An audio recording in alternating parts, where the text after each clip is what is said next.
que estos son, ya les decía, muy importantes. Y habíamos hablado también algo de los corticoides. Los corticoides se caracterizan porque son grandes antiinflamatorios.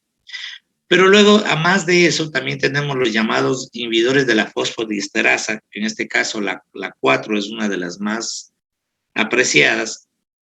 También tenemos los inhibidores de la liberación de mediadores de la inflamación, en este caso, recordemos que según los mediadores de la inflamación son las interleucinas, etcétera, etcétera. Vamos a ver cuáles son aquellos que intervienen. Los antagonistas de los receptores de leucotrienos, que también son uno de los que frecuentemente se están utilizando. Y luego tenemos los anticuerpos monoclonales, que estos sí ya son como para especialidad. Los anticuerpos monoclonales eso lo manejan los neumólogos y también lo manejan los reumatólogos, pero son fármacos extremadamente cariñosos, digo yo, en cuestión de precio. Por darles un ejemplo, un anticuerpo monoclonal de los biológicos era el tocilizumab, que era un fármaco que se trataba mucho en el COVID. ¿Saben cuánto costaba cada ampolla, chicos? Valía 300, vale $350 cada ampolla. Y que aquí hubo gente que estaba haciendo su negocio terrible en medio del dolor de la gente y esas ampollas las vendían hasta en $1,000 cada una, que todo el mundo se aprovechaba de la desesperación de los pacientes. Pero esto ya le digo, son fármacos que obviamente a menos que se hagan neumólogos o reumatólogos difícilmente los van a manejar. Pues bien, ya vimos esto, perdón, vamos a hablar ahora de los llamados inhibidores de la fosfodiesterasa 4. Estas, las fosfodiesterasas, vamos a ver que son algunas, la 1, la 2, la 3, la 4, que es la que interviene mucho con el AMP ciclo y interviene en la fosforilación. ¿Para qué? Para hacer lo mismo que han hecho las anteriores. O sea, buscar la manera de que se relaje el músculo liso. Porque al relajarse el músculo liso, el bronquio se va a abrir y vamos a tener un mayor flujo, como ya vamos a ver más adelante. Entonces aquí están todas las fosfodiesterasas, pero la que interviene, la que realmente, la que regula el músculo liso de los bronquios, generalmente son los llamados inhibidores de la fosfodiesterasa 4. Y aquí tenemos, fíjense, quiénes son los protagonistas, lo mismo, los mismos. Tenemos por acción de la JTPasa, se transforma el glutamin trifosfato en glutamin difosfato. Luego, aquí la diferencia de las anteriores es que interviene la proteincinasa. Esta proteincinasa va justamente a actuar sobre estas células sanguíneas y muy especialmente los mastocitos, que los mastocitos son los que liberan gran cantidad de células inflamatorias, a tal punto que bloqueando a los mastocitos se bloquea la inflamación y de esa manera pueden ser tratados justamente los pacientes que tengan problemas de EPOC o de asma. Y por eso aquí tenemos, fíjense, si se bloquea, ¿qué hace la fosfodiesterasa? Bloquear aquí la acción de la proteincinasa para que no se provoque el relajamiento del músculo liso. ¿Cuál es el principal inhibidor de la fosfodiesterasa 4? El que realmente, como les digo, las fosfodiesterasas sirven para un sinnúmero de enfermedades, pero la que nos interesa dentro del campo del asma y del EPOC es la fosfodiesterasa 4. Y por eso, con estos inhibidores, tenemos el roflumilast, que también es un fármaco muy caro, cumple características de antiinflamatorio, que es clave pues, dentro del proceso de asma, antienfisematoso, que esto ayuda mucho en la EPOC, antifibrótico, ayuda mucho en la EPOC, mucorregulador, que es otra de las características importantes. Dentro de la farmacocinética, ¿qué es lo que tenemos? Que se lo administra por vía oral, tiene una buena biodisponibilidad, hasta que pase de 60%, ya estamos hablando de buena disponibilidad, tiene una vida media de 15 horas, que equivale como que solamente administrar una vez al día. La unión a proteínas plasmáticas es del 97%, por eso es que tiene larga duración. Acuérdense que mientras más se liga la proteína plasmática, más durable es la acción del fármaco. ¿Por qué? Vuelvo a repetir lo que yo les dije para que se entienda esto en farmacología básica, para los que vieron conmigo. Existen dos tipos de fracciones de fármaco. El unido a la proteína plasmática que no produce ningún efecto y la fracción libre, que la única capaz de producir efecto es la fracción libre. Entonces yo digo que está unido en un 97% al ASPP. ¿Qué significa? Que apenas hay un 3% de fracción libre que va a ir produciendo un efecto. Pero asimismo, se va a ir eliminando poco a poco, a tal punto que para eliminarse completamente el fármaco necesitará aproximadamente 30 horas. Entonces, eso es lo que le hace a estos fármacos de que no se administren frecuentemente, sino una vez diaria, por lo general se hace.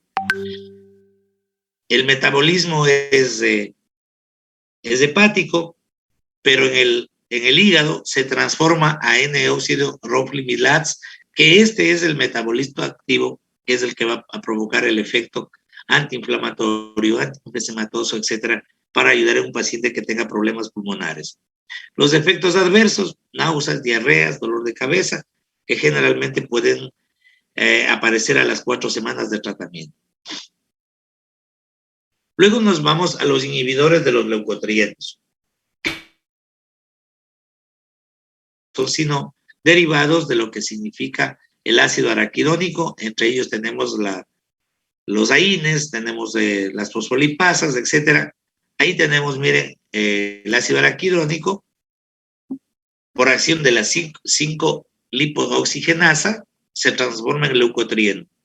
Y el leucotrieno, tenemos que el leucotrieno A4, por acción de la leucotrieno sintetasa, se transforma en los leucotrienos C4, TD4, que son justamente los que van por acción de la cisteína, a formar lo que se llama la cistenil leucotrienos, que no son sino características inflamatorias que aparecen cuando hay un proceso inflamatorio. ¿Qué características tienen estos leucotrienos? Especialmente, como ya les dije, estos son los leucotrienos, y por acción de la cisteína se transforman en cistenil leucotrienos. Son broncoconstrictoras y proinflamatorias. Por eso es que estos lo que hacen es incrementan la permeabilidad vascular y permiten el infiltrado de células inflamatorias. Entonces, estos leucotrienos cuando aparecen se caracteriza porque provocan procesos inflamatorios importantes. Entonces, ¿qué quiere decir con esto, chicos? Que cuando nosotros tenemos un proceso inflamatorio a nivel de los pulmones, quiere decir que tenemos presencia de leucotrienos. ¿Y por qué? Porque los leucotrienos están permitiendo la infiltración de células inflamatorias. Entonces, ¿qué es lo que se hace? Un inhibidor de los leucotrienos. ¿Y cuáles son los inhibidores de los leucotrienos? El que tenemos en el mercado y a largo plazo es el llamado Montelukast. De hecho, para dar un mantenimiento del asma, el Montelukast es uno de los que más tenemos presente los médicos para ayudar a evitar que justamente se den recidivas de las crisis asmáticas. ¿Qué importancia tiene el Montelukast? No esperar resultados inmediatos, chicos. O sea, hay gente que cree que cuando damos Montelukast, que es un inhibidor de los leucotrienos, inmediatamente vamos a tener y el paciente ya no presenta, y dice, no, pero doctor, que está tomando el Montelukast y mire, al mes le presentó la otra nueva crisis. No, chicos, el efecto real de los inhibidores de los leucotrienos, en este caso el Montelukast, que es el que tenemos, recién se comienza a ver a los 3 meses de tratamiento. Usted, despiértate, Yori, estás durmiendo. Les digo, lo más importante es que usted explique a su paciente que el Montelukast es un medicamento barato, chicos, y también tiene el ministerio, que recién usted va a ver efectos de no presentar recidiva ni nada, es a los 3 meses de tratamiento. No va a haber resultados al mes, no va a haber resultados a los 2 meses.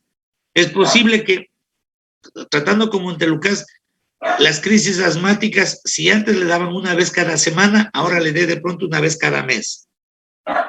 Pero a partir de los 3 meses, sí va a ser complicado de que le aparezcan crisis asmáticas. Por eso es muy importante saber eso, que vamos a tener a largo plazo el tratamiento con Montelukast.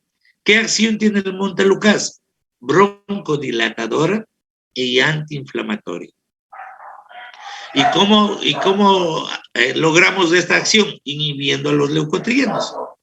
Entonces, ahí tenemos los dos que tenemos ahorita, pero el Safirlukast no lo he visto, no lo conozco, sé que ya está en el mercado, pero el Montelukast ese sí tradicionalmente lo tenemos desde hace muchísimos años atrás. Tiene buena biodisponibilidad, tiene buena absorción, tiene una buena unión a proteínas plasmáticas, por eso no se da varias veces en el día. ¿En qué caso está indicado esto? En asmas por alergia, asma por aspirina y en asma inducida por el ejercicio. Entonces, ¿qué es lo que pasa? Miren, generalmente cuando alguien hace mucho ejercicio, puede provocar crisis asmáticas. Entonces, administrándole Montelukast, vamos a ver que a pesar de que hace ejercicio, las crisis asmáticas no aparecen. Por eso es que es una de las indicaciones importantes para este tipo de pacientes. Vamos a ver un pequeño video. Y yo dime, para que no te duermas, avísame por favor con el dedito si tienen audio. No.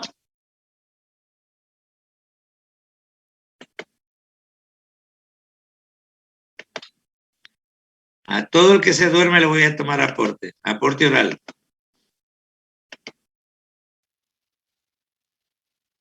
Coupled to a G protein. Montelukast is a leukotriene receptor antagonist that inhibits the activity of the receptor on the bronchi-smooth muscle cell. Está muy bajito el volumen, sí. Sí le escuchan bajito. Sí, sí está bajo, doctor. And consequently stops the action of the enzyme phospholipase C, Ya le subí todo. which creates El video tiene bajo. PIP2. This further reduces the production of IP3 and DAG, leading to a decrease in intracellular calcium levels and an inactivation of phosphokinase C. This consequently leads to a decrease in plasma exudation, a reduction in mucus secretion, relief of bronchoconstriction, and a reduced eosinophil recruitment.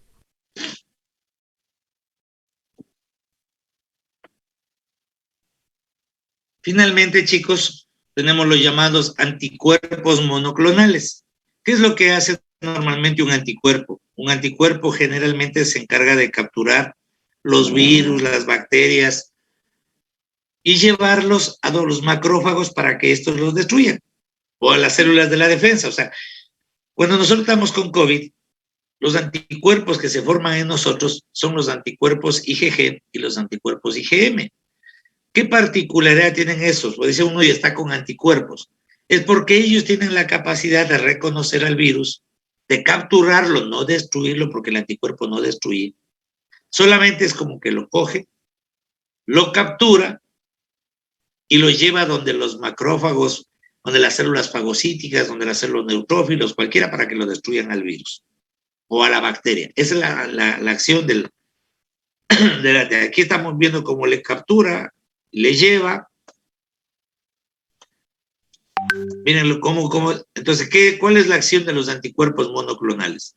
Cuando los anticuerpos están llevando, en este caso, no bacterias ni virus, sino sustancias proinflamatorias, bloquean el acoplamiento del anticuerpo hacia la célula.